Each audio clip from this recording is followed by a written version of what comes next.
मित्रांनो, आज आपण मूकबधीर विद्यार्थ्यांना एक छान गोष्ट पाहणार आहोत. त्या गोष्टीचं नाव आहे हुशार कावळा.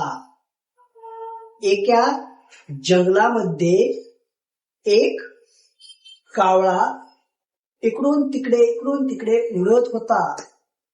त्याला खूप तहान लागली होती. तो उडत खूप दूर गेला. त्याला एका ठिकाणी एक झोपडी दिसली. कावळा काव काव करत त्या झोपडीच्या जवळ गेला. झोपडीच्या बाहेर त्याला एक हंडा दिसला, अर्थात घागर दिसली. त्याला खूप तहान लागलेली. काव काव काव करत तो त्या घागरी जवळ गेला. घागरीत डोकावून पाहतो तर थोडसच पाणी खूप खाली होतो. त्याला काही सुचेना.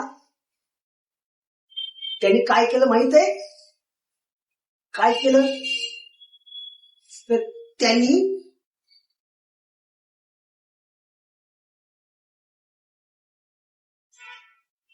मित्रांनो इकडे लक्ष द्या. त्याला एक युक्ती सुचली. कावळ्याला एक युक्ती सुचली. त्यांनी आपल्या आसपास जे खडे असतात ते खडे घेतले. चोचीने खडे घेऊन त्या घागरीत एक खडा टाकला. त्या तळाशी असलेलं पाणी थोड्या वेळाने वर आलं आणि मग कावळ्याने ते पाणी पिलं. कावळ्याला खूप आनंद झाला आणि तो जंगलामध्ये भुर्रपणे उडून गेला. तुम्हाला कशी वाटली? छान वाटली ना गोष्ट? तर सर्व मुलांनी ही गोष्ट खूप खूप छान वाटली का? हो.